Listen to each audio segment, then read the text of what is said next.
And I do want to thank everybody for attending the session today. I know this time of the year, beginning of term, it's almost impossible to carve out this kind of time, so it is sincerely appreciated. We'll be walking through both LockDown Browser and Respondus Monitor today. So typically when institutions are coming to us and they're looking for online proctoring applications, it's really to address a couple of different types of needs. So certainly there's concern about digital cheating. There is a concern about preventing students from accessing external resources when they're taking their assessments. We often talk to faculty not just about protecting exam content, but also about any proprietary content. So it's this idea of making sure that anything that they might publish or anything they might want to keep private doesn't end up out on the web someplace as well. From an administrative perspective, as well as a faculty perspective, there certainly is a concern about making sure that the person who's enrolled in the course is actually the person that's taking their assessment. And then also, it's flipping things around a little bit, looking at it from the student's perspective. There's a concern about flexibility and convenience. So sometimes just even in terms of physical space and labs, or just getting the student, having an opportunity for the student to take an assessment in a manner that's consistent with an online course. Some institutions require for online courses the students come to bricks and mortar environments to take assessments, and that doesn't necessarily fit the format of what a student's expectation might be. So today we're going to be walking through LockDown Browser, and we're going to be walking through the Respondus Monitor application. For those of you that aren't familiar with LockDown Browser, it is an application that's been available now for about 16 years. It's truly ideal for proctor types of environments and also lab centers, and even in-classroom testing. It's a custom browser that once it's installed and added as a requirement from the instructor's perspective to their assessment, it will prevent the student from engaging in a number of different exploits while they're taking their assessment. It was engineered for proctored environments where you would have an instructor in the room or a proctor watching any physical behavior the student might be engaging in. Our Respondus Monitor was engineered roughly 6.5 years ago, and it was really engineered to extend the reach of what LockDown Browser has always done efficiently in those proctored environments, those online or distant types of environments. It adds additional technology that allows the student to record themselves with their own webcam while they're taking their assessment, and it does have the advantage of having automated AI technology built into the application for flagging of suspicious behaviors. So it really takes the best of what LockDown Browser does and extends the reach of the application into that distance environment, and it records the student while they're taking the assessment in a synchronous manner. LockDown Browser is a custom browser. It's an application that is installed in addition to any other browser the student might have installed on their device. It was built to add security to your online testing, because it does prevent the student from engaging in exploits while they're taking their assessment. It does have an integration with most of the major learning systems. For our purposes today, we're going to walk through it from the perspective of Brightspace or T2L. Very important to understand that when instructors add the requirement for LockDown Browser to their assessments, LockDown Browser will prevent the student from navigating to any area that would allow them to copy, print, or paste. So it will strip down their toolbar so that they wouldn't be able to access that type of capability. It will prevent them from using screen capture software or screen sharing software when they're taking their assessment. It will prevent them from navigating to other websites. And there are a couple of exceptions to the rule. And that's pretty specific to how the instructor has their assessment built. But we'll talk about those pieces when we launch from the student side an assessment, and we're looking at the assessment and what those exceptions would be. It will prevent students from accessing other applications, so they won't be able to open up an instant messenger or any other type of browser assessment. Now, I do want to take you in and talk a little bit, take you into my instance of Brightspace and talk a little bit about the instructor perspective, but certainly I'm going to be walking through how instructors add settings for their assessments. You should know from a technical perspective, it is an LTI integration that you're working with when you're working with Brightspace.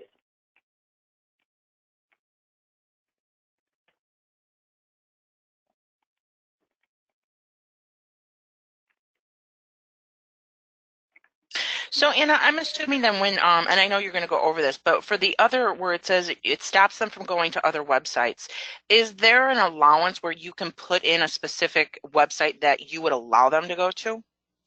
So it really depends on what you're looking to accomplish. So I guess for me, there's an area within advanced settings of LockDown Browser where you can designate specific domain root URLs that you want the student to be able to access. Typically, that's done if you're looking for the student to access an ebook or particular pages within an ebook. There are also a couple of exceptions to the rule in terms of when the instructor builds their assessment, they can include a hyperlink inside the assessment question, and that hyperlink can take them to the next page. Often when I show the webinar, I take you to places that give instructors a little bit more concern, so places like Wikipedia or Google. And the reason I do that is because no instructor wants a student on Wikipedia, but the reason I do it is when I take you to the page, I'll show you all the links that are blocked, because you can extend the reach of content by navigating to a web page in that manner, but the student can't use that page as a springboard to any other content. But I will definitely show you an example when I launch the student side in terms of the student assessment. Now, this is actually my instance of Brightspace, and I've navigated in the top right-hand corner. I'm logged in as Anna Desmond, and this is my faculty level account. Now, once the LPI integration has been applied, when I select the option for quizzes, you'll see here that there's a link for LockDown Browser that will display. And then the first thing that your faculty will see is this welcome screen. Now, what's particularly nice about the welcome screen is that this really encompasses and includes a wealth of training resources for faculty. So within the welcome screen, there are video tutorials. There's one video tutorial that walks through an introduction to LockDown Browser within the framework of the Brightspace LMS. This next video really mirrors what I'm about to show you in terms of adding requirements for the particular assessment. This next video provides a student overview. And then this last video talks about, now that you've added your requirements for LockDown Browser, here's how you add the requirements for Monitor.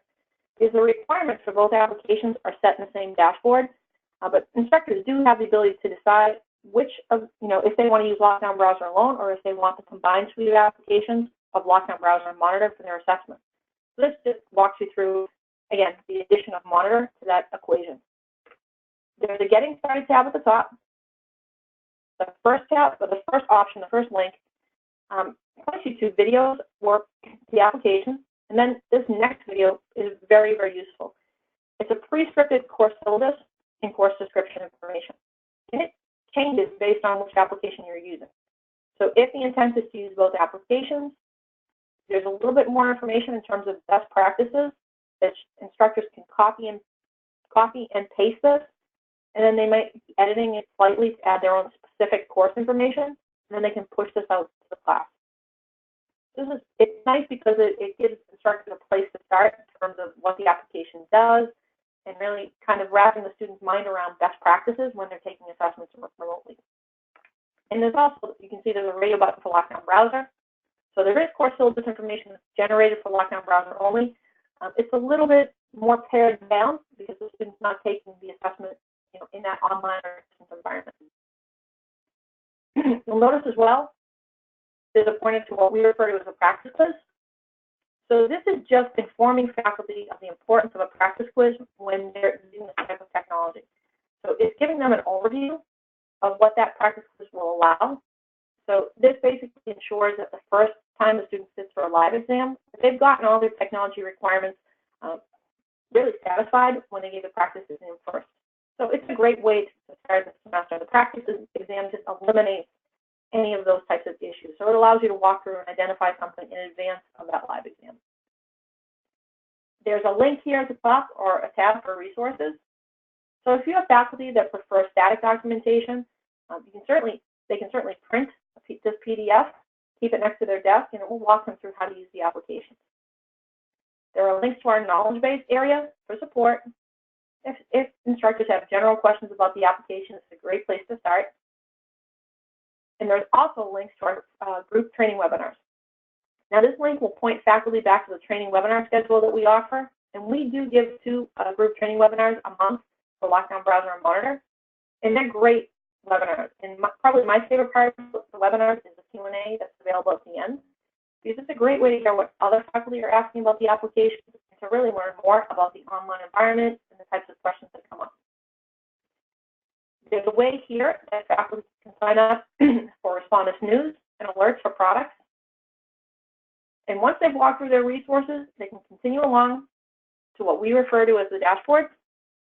Now, the dashboard, what you'll see once Monitor is enabled on the server side, you'll see a column for quizzes, a column for LockDown browser, and a column for Respondus Monitor. Now, the quizzes column will populate with a list of all the quizzes that your faculty have available for use with the applications. Once they my first step really is to select the assessment that I choose to work with. So for me, it's going to be the Geography Week 3 quiz. And once I select it, you can see there's an option for settings. The first step is to add the requirement to LockDown browser. And then I have some advanced settings that I can work with here. I can start by locking the student into the browser until their exam is complete. I can allow students to take an assessment with an iPad if that's something that your institution does allow. Is that something that you plan to allow students to do? Will they have that as an option, taking assessments with an iPad? I'm not sure if that's supported. Yeah, I would have to ask the School of Nursing what their intent is, but I will put that on my list of questions. Okay, so I'm going to cover this because it's not clear yet, and just so that you're aware. If you decide that this is not something that they're going to be doing, they just simply wouldn't check the box. But if they are planning to do this or allow this, they simply check this box here. And then there's an explain link that takes them to a knowledge base on our article on our website. And this article walks through step by step the navigation path I took to get to the dashboard and where they add the requirement. Now, if faculty are allowing this type of use for the iPad, they want to make sure there's an article here that's embedded for the student. They want to make sure that they provide the student with this link, because this link gives the student information about the iPad app. It will explain where they go to download the app, what version is supported, and also gives them a screen-by-screen walkthrough of what the experience is like from the student's perspective. This is really useful information. It's probably something the student would only use the first time, but it's very important that the instructor provide this link so the student feels comfortable in using the app. Is this restricted only to an iPad? You can't use an Android tablet? We do not have an integration for Android. You can use LockDown browser with Windows tablets or tablets that are running a full version of Windows, but that's really the restriction for a tablet. So, Jean, take that into consideration. What about with Chrome? Because Chrome is the Chromebooks are a little different. I'm assuming that because you do have access to Chrome, there shouldn't be, even though it's technically a tablet, you're using the Chrome browser, correct? No, so with a Chromebook, the Chromebook itself, if you have a managed situation where you're distributing devices to students, we do have a solution that's available for managed Chromebooks. There is no solution available for BYOD Chromebooks. Okay.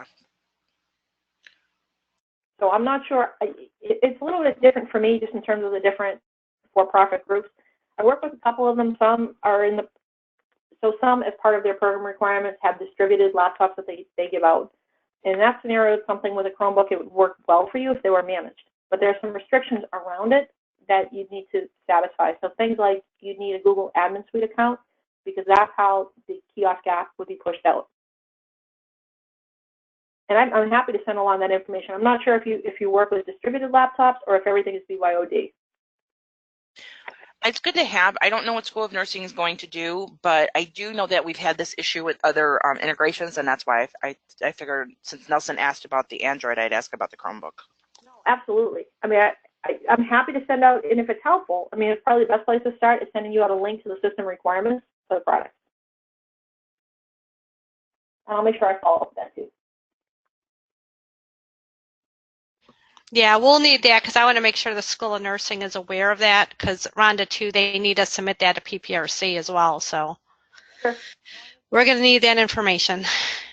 Yeah, I mean, I always recommend, even from a course description perspective, there's a lot of value to including the link to system requirements or the system requirement information. So there's never any discrepancy between the instructor and the student because it's clear at the outset when they enroll in the course if that's the requirement. So I think it's a good practice, and I'm happy to send that along for you. Are there any other questions here about the system requirements of the iPad? Nope, thank you. Okay, you're welcome. So the next option here allows access to specific external web domains. And this is what I was referring to in terms of the web-based ebooks. So here you can simply add the domain root URL, but you need to make sure it's included inside the assessment as well, because that's how LockDown Browser knows how to whitelist the application. We have a knowledge-based article that walks through more information on the domain, the use of domain root URLs, and I can follow up and make sure I send that too.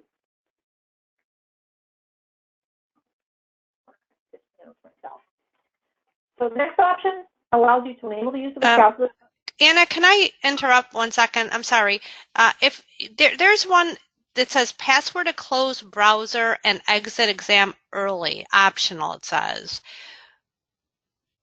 So yeah, if you wanted to add the requirement for, and I'll walk you through that because that's actually a piece that populates with Monitor. So with Monitor, in addition to the requirement to use Respondus Monitor across the board for everyone taking the assessment, there's an either-or option that Monitor allows for. Now, the either-or option, this allows the instructor to let the student decide what method they're most comfortable with. So the student can either choose to take their assessment remotely and use Monitor, meaning everybody in the class is using Monitor, but when you're using either-or, you're also allowing them the option to come to a proctored lab if they object to being recorded for any reason. Now, in the event that you decide to use the either-or option, so if this is the option you choose, or rather, regardless of the option, the next step is when I click this button, any one of these buttons, there's going to be a program dialog box. And I'm going to screen through this quickly. So here, this can be customized by your institution. But if I continue through, there's more information here that explains students taking the exam in a proctored lab will still need to use LockDown Browser.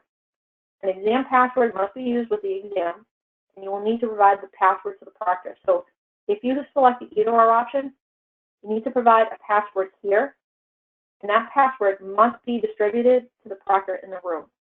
Because the proctor will then go to the device that the student is using, and they'll enter the password in that device. And that's how the application knows how to turn off the requirement for Monitor on that device. yeah, so I don't think we'll be using that because I don't think they'll go to a proctored lab. Okay. And can you do me a favor? Can you maybe blow up your screen a little bit? I'm sorry. I could read it, but not that great. Sure, happy to. Oh, thank you. That's perfect. And I have glasses, so my eyesight's not that great. So when I do my watchers from the student side, I'm wearing some glasses myself, so I can appreciate it for sure. Yeah, sometimes with screen sharing, it just looks smaller. So basically, an explanation is provided, but if you're not using it, it's not something that would be of concern. But that's why that box is there. It's so that the instructor can add the password here, and then again, they would still need to provide that password to the proctor. Now, can I ask you a question? If we put these in our master courses, these passwords, and I don't know if this is a question for Anna or Nelson, but would they carry on to all the sections of that course in Brightspace? So say we had it in the master course offering, and we already set these settings up. When it copies over like a new term and new sections, will all this transfer over? I believe the answer is yes, but I just wanted to make sure. It should. We don't, and the thing we'd have to test is right now we don't use passwords for anything. So since this is an addition, it's almost like it's an added tool for it. It would definitely have to be tested. I would imagine it would work like anything else that we set up in the master. It would copy forward. Sure. So just to step in on the Respondus side of the house, I'm not sure about the password. No one's ever asked me that question specifically, but I can tell you that the course settings or the settings for the assessment itself, when you do a term, say a course copy, term to term, the requirement for LockDown Browser is that the dashboard has to be opened once, and then all the requirements will copy over. Now, again, I'm not certain about the password. I would assume, based on that it should copy over, but it is something I would recommend testing. And when I refer to the dashboard, I just want to make it clear that that means that you're opening from that welcome screen, you navigate to the course, and you open this dashboard here once. It does not mean that every quiz needs to be opened, just the dashboard and only once. Now the tell. So I just want to make so Rhonda, what if she's saying what I think she's saying is if we have it in the masters, it rolls out to a new term. The faculty have to click on the dashboard in order for it to get all the settings. If they don't click on it, right? Is that what you're saying? You have to open the dashboard once for everything to copy over. Right. So Rhonda, we're going to have to make sure all the faculty have to click on that dashboard once. That's going to be a problem because, and we'll have to work on roles because right now, Anna, we have a production team who develops all the courses. So faculty do not get in and manage the quizzes. Now, there are certain settings that they are allowed to see with their permissions. So that is something we'd have to check because I do believe that for some of the tools we can adjust that, but that is definitely something we'd have to look at. What I'm worried about is that if we open up the tab, does that open up the other permissions? So Nelson, that's something that we would definitely have to test. Right. So if I could ask you, if it's possible, just for you to perhaps maybe even send me a couple of lines that explains how it works for you now with your role, I'm happy to send it along to our support team to see if they can confirm if it would work that way for you with using LockDown Browser and Monitor. Yeah, that would be great because, yeah, we have different ways that we develop compared to West Lafayette. So I just want to make sure it's going to work with the way we do it. I understand. But again, just a brief description of how it currently works for you, and then certainly I'll follow up. I can send it to development and see if that's something that, based on your role or your permission, that would work in the same fashion, or perhaps they tell me it doesn't, but at least I'd like to get you a direct answer on it. No problem. We'll get that to you. So I do want to just, okay, and let me just take you back down here, talk a little bit about this. So if the decision is made, just simply to move forward with everybody requiring use of Monitor for the exam. So basically every faculty member just has the requirement across the board. Every student has to take their assessment and be recorded remotely. Then you can see directly below that there's a series of events, and we refer to them as a startup sequence. So faculty can come in and they can uncheck these boxes if they like, or leave them as is. But I'll get to these in a minute. I do want to just briefly go back to LockDown Browser because I skipped a little bit to answer the password question, and I didn't walk through these two last pieces. This next option allows you to enable the use of a calculator on the toolbar. So if you wanted to use a scientific calculator or a standard calculator, you'd add the requirement here. And this last option is used very, very infrequently, usually only for LockDown Browser accounts. This is for someone perhaps that might be a grad level student. Maybe they travel. Perhaps they take part-time courses. This will allow them the ability to print the assessment. It's only ever given, this option is only ever really given as a one-off type of option. And usually it's done so that the proctor can, the exam can be printed and the proctor can sign it and the assessment can be returned to the faculty member. So again, in your scenario, it's not applicable, but if you move forward, you're trialing this, you'll see this. I want to make sure you understand what this is. Now, the monitor webcam settings, again, in your situation, it would be requiring monitor across the board. But you'll notice that the webcam check here is grayed out because in order to use monitor, every student must have a working webcam. There are a couple of options here you'll notice that have an edit text field next to them. There are the additional instructions, show ID, and environment check. These fields can be customized at an administrative level. Perhaps you might have some policy that you'd like to push out. And if that's the case, at the administrative level, they can be customized. The text can be locked, so faculty only come in and check boxes, and that's it.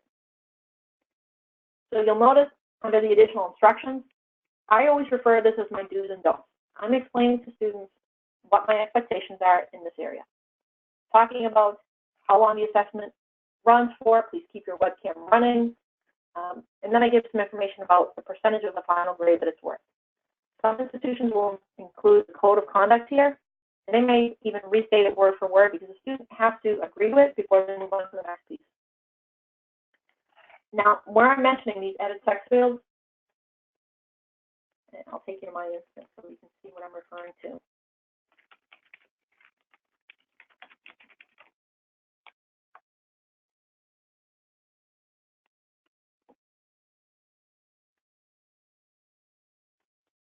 There's a settings area within the admin control panel, and under the settings area, there's some information that can be customized. So you notice additional instructions can be customized. The show ID can be customized, and also the environment check. Now, if these are pieces that you do want to customize, you need to make sure that you check with Purdue the central group, because this is a universal customization. So Anna, can I ask you a question? So for this monitor, is it the same hardware requirements as the LockDown browser, or is there any additional requirements needed? So with LockDown browser, and actually it's a great question, and it's a great answer for this reason. Once it's installed, a LockDown browser is installed, there's no additional installation that's required for Monitor at all. What the student has access to is in direct relationship to how the instructor sets up their assessment. So if your instructors are only using LockDown browser, the student can't take that test using Monitor. Once they enable the use of Monitor for their assessment and they add the requirements, then those settings open up for the student with that LockDown browser. The only additional requirement is they need to make sure they have a working webcam.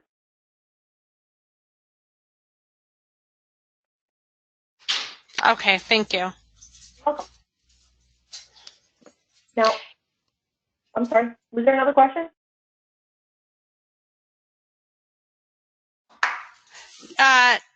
No, so for example, I just want to make sure I get this. So like if you say show ID, they have to go to the camera and take out their license or something and actually show that they are that person.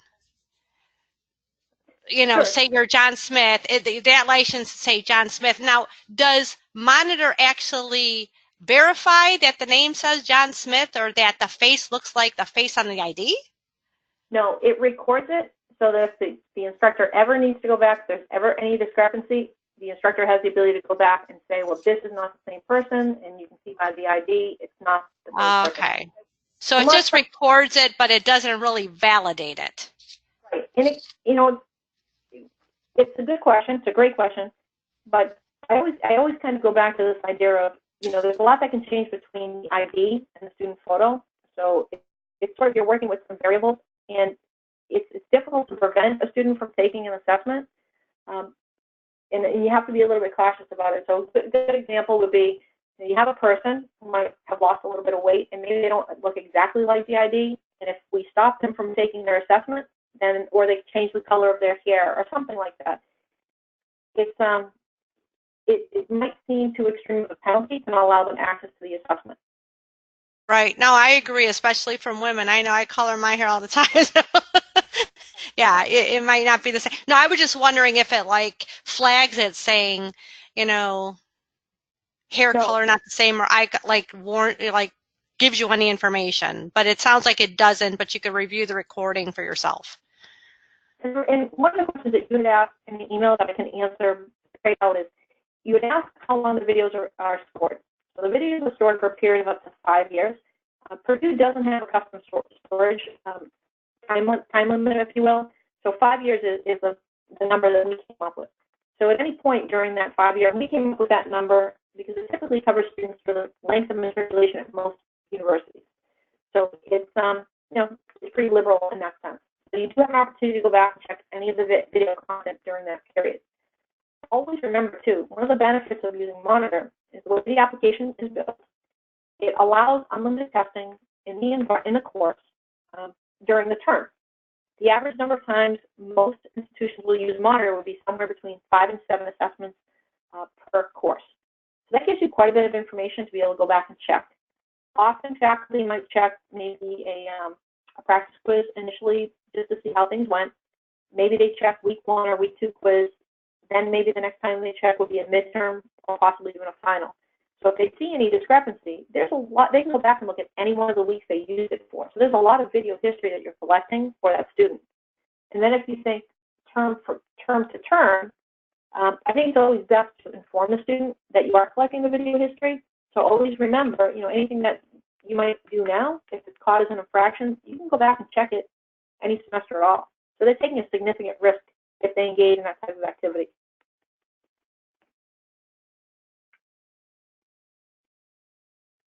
Now here, in terms of the show ID, we work with a lot of distance programs that don't have digital photos available for their students, so it's not necessarily a traditional course that might be using it. So this could be, show us a driver's license with sensitive information covered, or show us a library card with your photo and your name. So that's something from a policy perspective.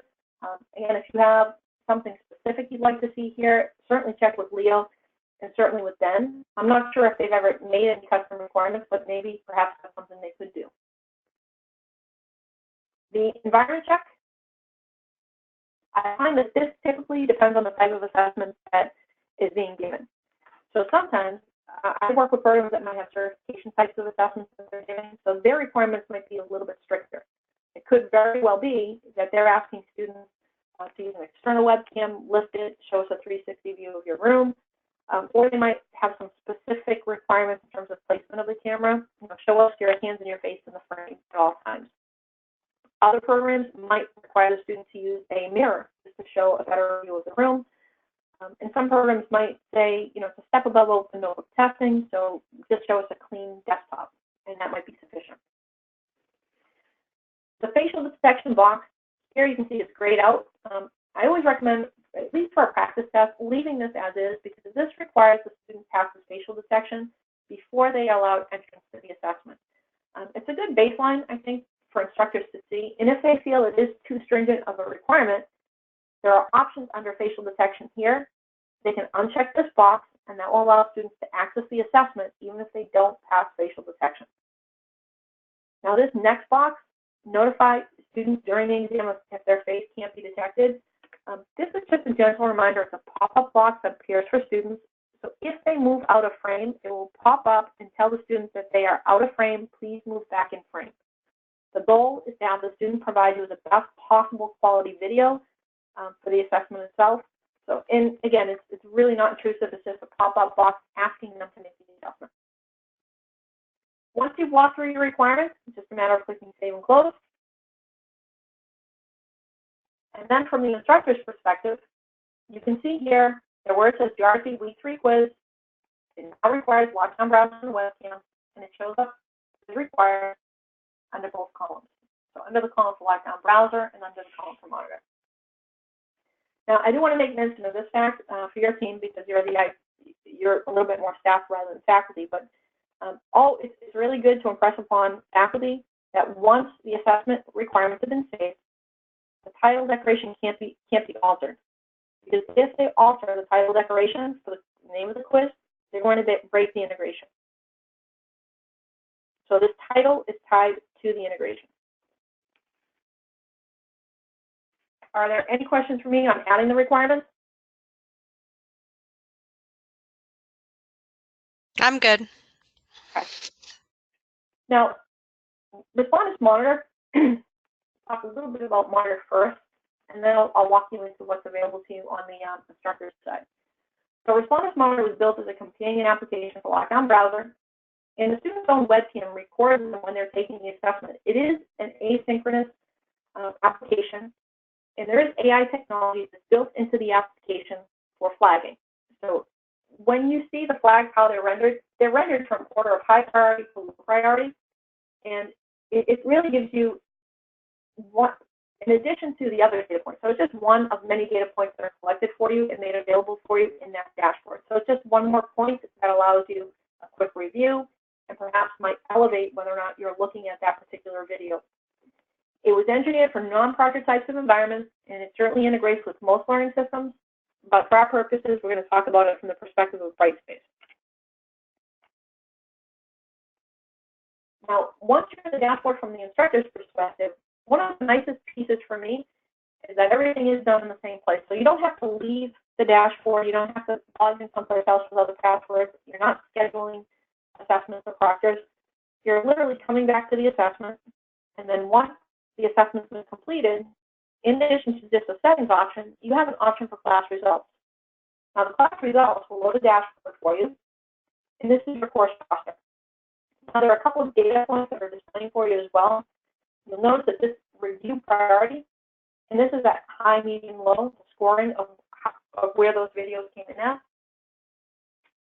You'll notice that the date the student completed the assessment is here, and the score is pulling from your grade center, as well as the duration for the exam. So instructors might come to this dashboard, and it could be a couple of factors that are leading them to take a closer look. Certainly, the student scored in a high priority. Maybe an 82 is slightly higher or higher, much higher than what the student typically would score in an assessment. And then this duration here, this is a little extreme because it is a midterm, but this duration is 21 minutes. So that probably doesn't sound quite right for a midterm. So faculty certainly can open up any record and take a closer look.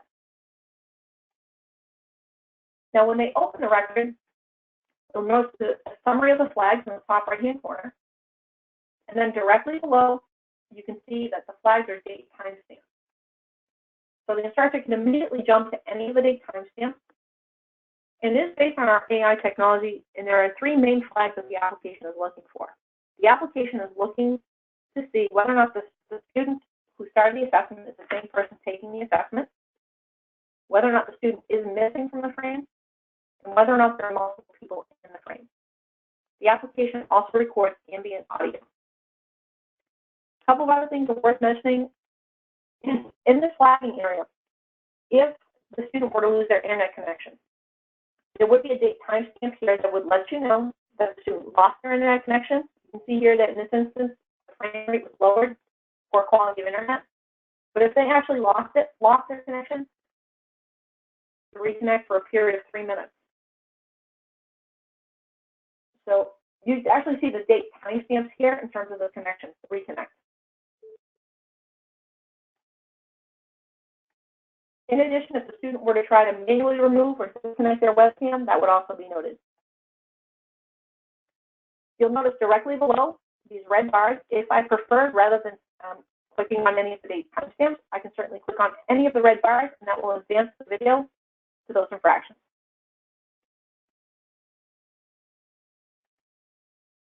If I wanted to look at the date timestamp for a specific infraction, I could load the video from this point and watch it. And the same thing, and I'm sorry if you said this, but this view would be, we would have to make sure that, because it's available through the LockDown browser, so we would definitely have to work on those roles and permissions. Sure. So this is something that's available for the instructor view. It will be available for your LMS administrators. It should be available in the admin view for you as well. But definitely, as far as the roles and permissions, I would encourage you to work with our support team. So if you're planning to trial the application, or I know there was discussion about perhaps rolling out one course. Is that still correct? Yes, and I have a question though. So can you scroll back up for a second? So for that data that's in there, is there a way to get a report? Let's say, for instance, that they didn't want to review it live like this, that they'd be able to get a review from this course with this level of detail. Right. So there's no way to get a report from this. Okay. So if you can't export a CSV file for it or something like that, this will give you here probably the top level view that you're looking for. So here could very well be, and let me just reload the course to the doc itself.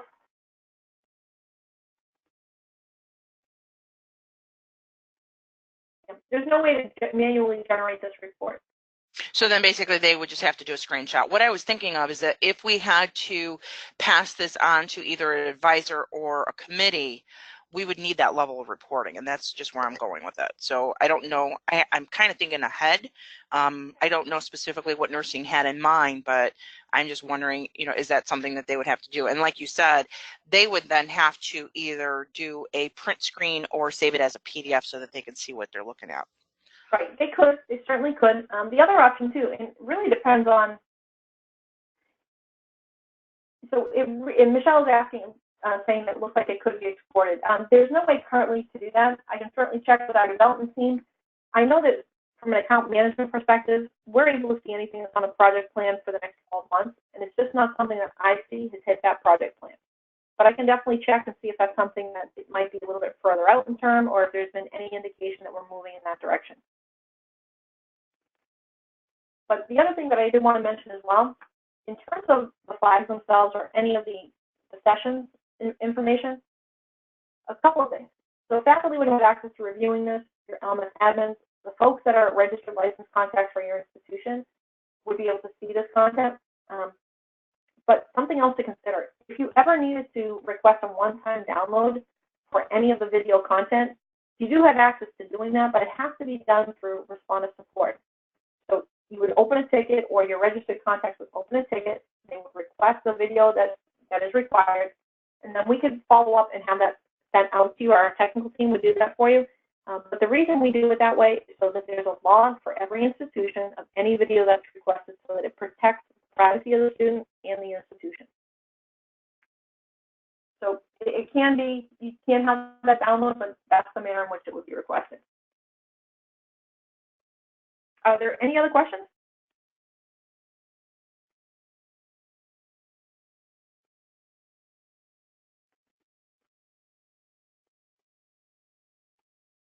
Okay. So I do want to cover thumbnails a little bit too, and we'll certainly answer any other questions you might have. But the thumbnails here are based on how I added my requirements for the assessment. But this first thumbnail, if your institution does have digital photos available for your students, you can open a ticket with Respondus support and work with them to upload those photos. So those photos can be compared to the photos that the student took. And these are all requirements that I added for the assessment. I requested the student show an ID, that they walk through an environment check, and the environment check will load in the large video box.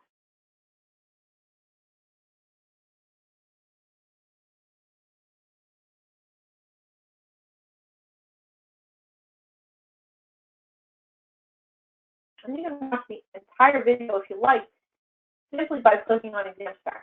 So Exam Start lets you watch the entire exam session. The pre-exam thumbnail bridges the gap between the time the student completes their environment video and they start their exam. You'll notice here, there's a series of randomly generated thumbnails.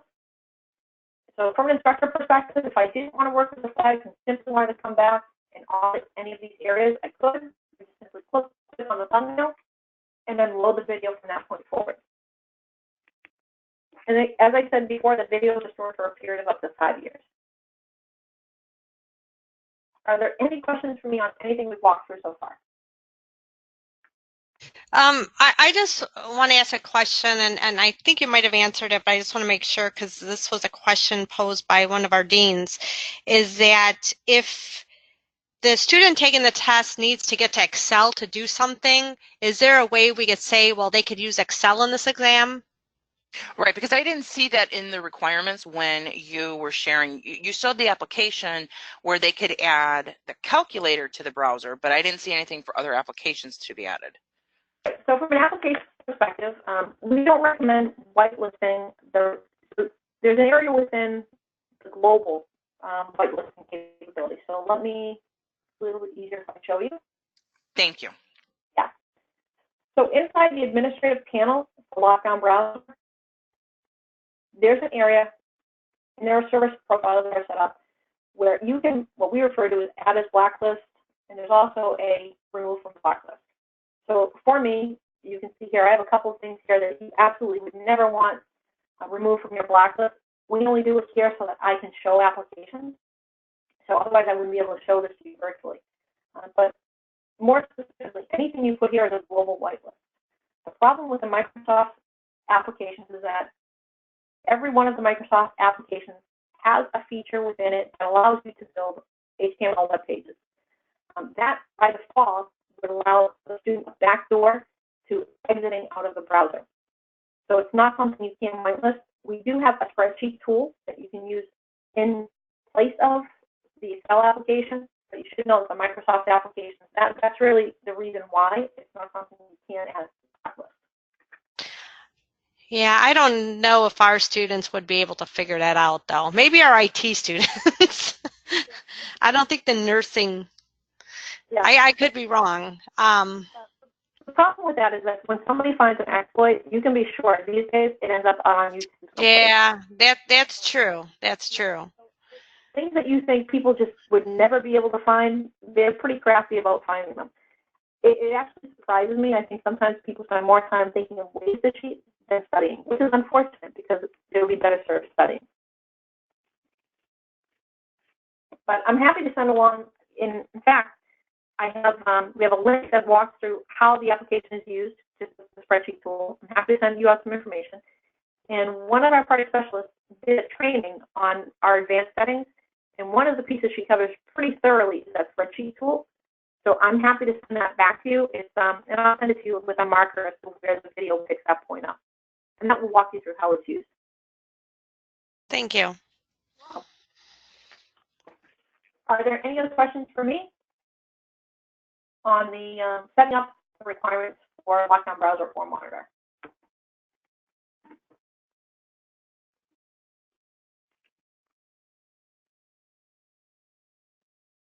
Okay. So if there aren't any other questions, I do want to launch talk a little bit about the student perspective, and definitely launch the assessment from the student side.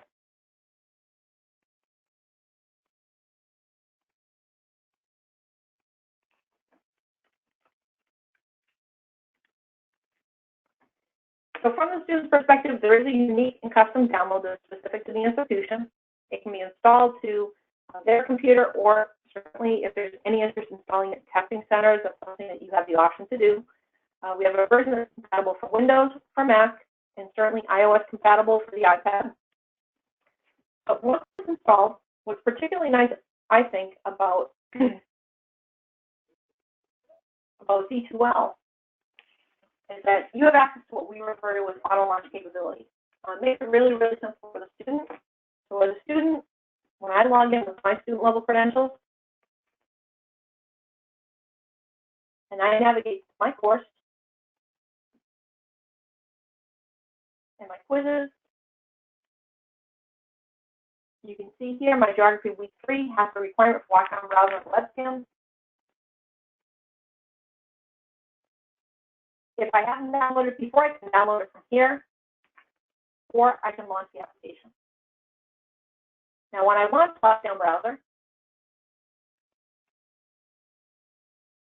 you'll notice it's detected I have a couple of things that are on my screen. So I have my Lenovo on-screen display.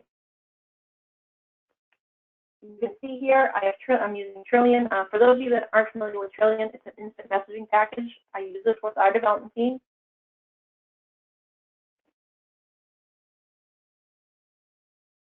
So it's making me shut down those applications before I have access to my assessment.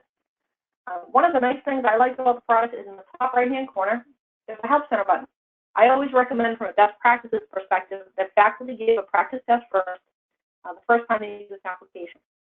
What that accomplishes is it allows the student to really just make sure that their device meets all system requirements before they sit for a live assessment. Now, when you're giving a practice test, that course syllabus that's pre-scripted inside the welcome screen, it actually points to this Help Center. And this Help Center will allow you to run diagnostics on your device before you start your assessment. So if I were only using LockDown Browser, I could run a system check or walk through some knowledge base articles. If I were using Respondus Monitor, I could do some additional diagnostics on my device. So if I ran a system check here, it's assessing bandwidth, watching for my latency ports, making sure my webcam and microphone, everything's working properly. If something's not working, I need to email these results maybe to my institution help desk. It generates a system ID check. If you need further assistance from Respondus, as long as you send the system ID check, that's a process list that will help us to diagnose what might have happened during that session to that device. But it's a great way for a student. If they're thinking about taking a test, for example, and maybe in a coffee shop, and they can see right then and there, well, diagnostics here aren't good, I don't have good internet connection. It gives them an opportunity to make an adjustment before they actually sit for the live assessment. When I continue my quiz, the very first thing the student sees is the terms of use. Once the student signs off on the terms of use, they're walking through a webcam check. Hello, everyone. I should also mention that Respondus is in beta right now with a student live chat option. It is 24/7 support, and it will be available to the students when they're in either the Help Center or when they're in this initial stage before they actually start their assessment. So here, I could change my webcam if need be, or continue along.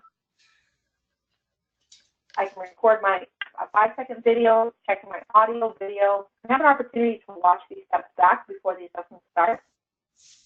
Make sure everything's okay. Can I ask a question, Anna? When you're using the LockDown browser, are you able to control your Wi-Fi settings, your volume, like in case there's something, video they have to review or something? Can you adjust like volume settings and all that? Once the assessment's started, you're not going to be able to touch anything on your device. So that should be done in advance. Okay.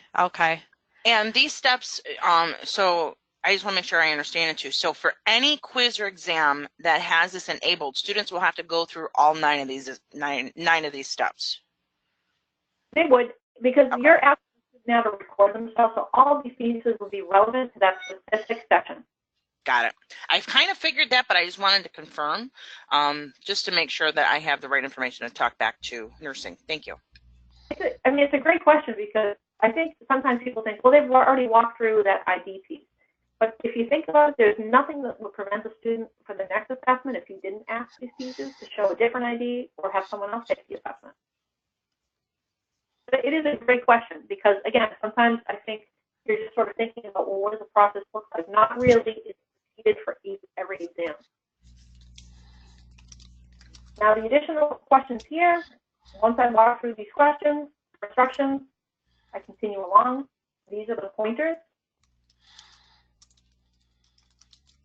Now, once students walk through this process once, it typically takes them maybe about a minute to a minute and a half to walk through. It's not very difficult to do, but it's one of those things where the more often they use the application, the faster the process becomes for them. They get to take photos, show an ID,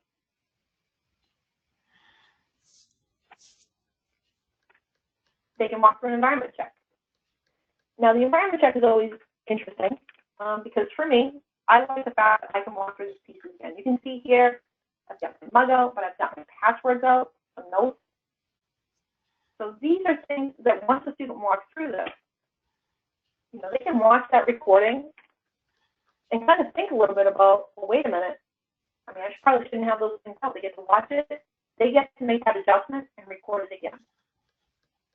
And that way, it allows them the ability to satisfy the requirements for the instructor.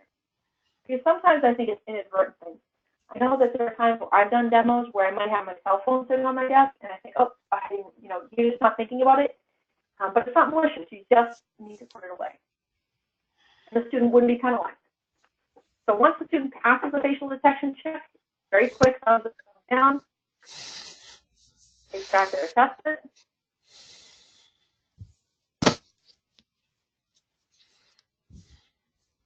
And it looks just like a LockDown browser-enabled assessment. You'll notice in the top left-hand corner, the toolbar stripped down. There's a symbols palette that's embedded in the toolbar. Scientific calculator. This I button, I'm running Student Edition here on my device. I can check for a newer version, do my text. Here, in the top right-hand corner, you can see that the application is recording. But there's no picture-in-picture. There's nothing flashing here. It's not distracting at all. And if you could see my webcam, it's flashing green. And that's it. You'll notice a couple other things. Application open up full screen. If I try to close the application, I'm locked into this. I have to complete the activity before you close the browser. The bottom right or bottom left, no access to my system application tray or my dock. And also, all my combination keystrokes are disabled. My ability to access anything in the file edit menu bar has been stripped out. My right mouse click menu has been disabled. Also, all my use of my combination keystrokes. Now, you'll notice in this particular quiz, I have multiple choice questions, an image that's embedded here. I have this hyperlink. This is what I was referring to. This is one of the exceptions to the rule. So here, I wanted to take the student to some images, some information. I need this information to answer my question. All these links are blocked. So I can view this content. I can't search, and I can't click on any other link, so I cannot use this page as a springboard to any of the content. Once I'm done, I simply click it, answer my question, and continue along. So, Anna, can you go back to that page we're just on? Sure. Is it okay if we have this one, or do you want to go back? It's similar. No. So can students actually go and click on search Wikipedia and actually type something else in there, like if they wanted to look something else up to answer the question? Locked. That's locked. Okay. I just wanted to make sure that search was locked. Okay. Absolutely.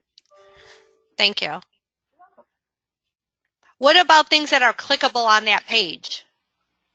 No, I think she showed that as well. But I think, though, can you go back? Yeah, because I think in there it says it's blocked. But you mentioned, and I want to make sure I heard this correctly. When you're in Brightspace, you said the keyboard is locked. Is that what you said? Like the keyboard commands? So the ability to use my function keys is blocked. Okay, so it's the function keys. Okay. Yeah, my function keys, control keys.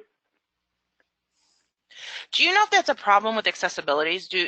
And I don't know this answer, but if students are using an assist device, do they need to use those, the control and the alt? I don't know the answer to that. So I can't answer that question in a manner that would be intelligent, so I do apologize for that. So because I'm not familiar with what they might be using or how they might be using it.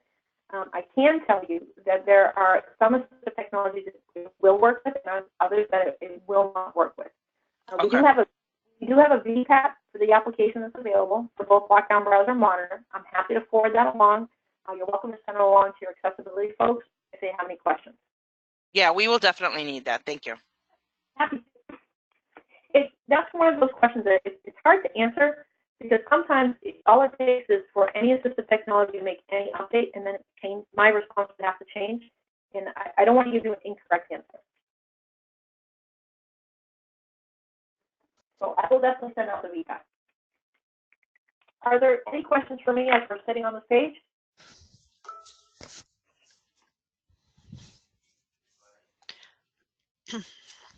Nope, I'm good. Okay. So I had mentioned before that we're rolling out a live chat option. That's going to be included as part of the license. There's no additional fees for the live chat option. You should be aware of where it would actually populate. So within the Health Center, there's going to be an area within Health Center that if the students have some difficulty, they're basically walking through steps to resolve. And then there's going to be a live chat option that appears for them. There's also going to be an option that appears for them when they're walking through that monitor startup sequence. And again, they're walking through those steps to resolve any questions they have. There'll be a live chat option. It will be a 24/7 live chat that's fast. It is being rolled out this spring. I just don't have a confirmed delivery date. Leo is also aware of that as well. So Michelle is asking, so just one moment. The function keys are any other disabled. So the control keys, the alt keys are also disabled. The combination keystrokes that typically would accomplish you either accessing another application or getting out of the assessment would be disabled. And so I'm going to address this now because you'll probably think about this later as well. There are a number of things that I've done during this webinar that I'm allowed to do really to facilitate my ability to show you the application and the features. But certainly students would not be able to do much of what I did today. So for example, GoToMeeting is not an application a student would ever be able to use when they're taking an assessment with LockDown Browser or the combined solution of LockDown Browser and Monitor. And I'm using my combination keystrokes to navigate to different applications. So outside of, excuse me, from my PowerPoint within the LMS and a number of different places I've taken you. So students would not have access to that type of navigation.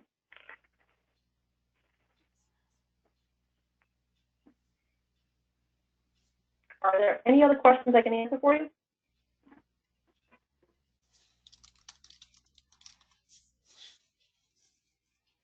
I think you answered all my questions. Anna, Rhonda, do you have any from our team? Nope. You've got mine. I think Michelle is asking about JAWS.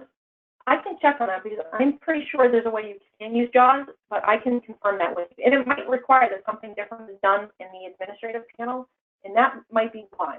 But I can definitely check for you. Okay, because I'm looking at feedback from something else, and you know, verbatim he says, I use the spacebar enter key in combination with the Alt and Control keys with the spacebar, and so that's what he does with JAWS. Okay, let me check on that for you for sure.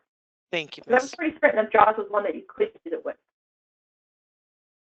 And there might be some specific steps that need to be taken, but like I said, I'm happy to check the support on that.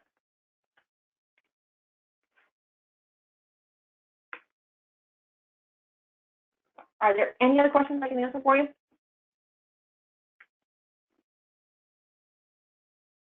No, we like to try this in our dev environment to do some testing, and we might have more questions after we do our testing, but I think for now we're good.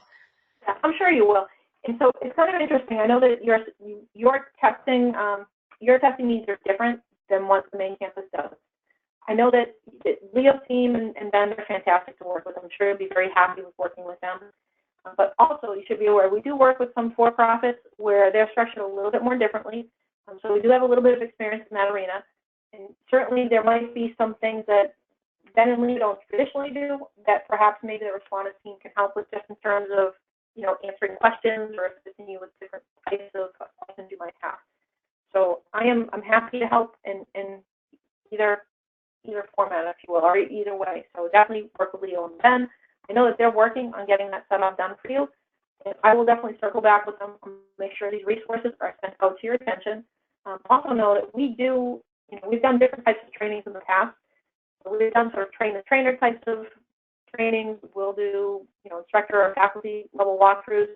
But depending on what your needs are, and I know kind of in talking about the different roles and who does what, you know, we've customized some of those trainings to reflect what faculty actually do have access to, as opposed to the traditional things that you might be using when you're using it at an institution level, but not a for-profit situation. Again, based on your roles. So if you need some customizations done, you need a little bit of help with those types of trainings, that's something that we can definitely help with. We just need to have sort of a different discussion, walk through what pieces need to be addressed so that we can put that together and then deliver it in a way that is consistent with how you deliver your program. So definitely I will circle back on that. I'll get you the information that we talked about and the different links that we talked about. I'll definitely follow up, Michelle, with that information on JAWS. And then we'll see if there are any other questions. Thanks. Okay. Thank you very much. Thanks everyone. I appreciate your time today. Thanks, Anna. Take care. Bye-bye. Thank you. Welcome.